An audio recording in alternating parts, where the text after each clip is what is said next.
So I let them go first. Then I go.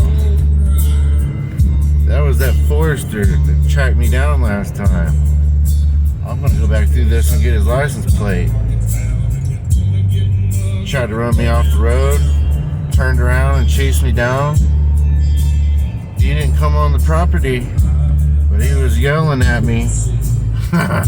He showed intent, and he could have used his car as a weapon again, as an aggressive manner. Got my 4-wheel drive.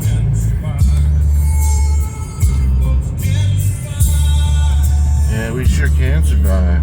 Just don't attack us.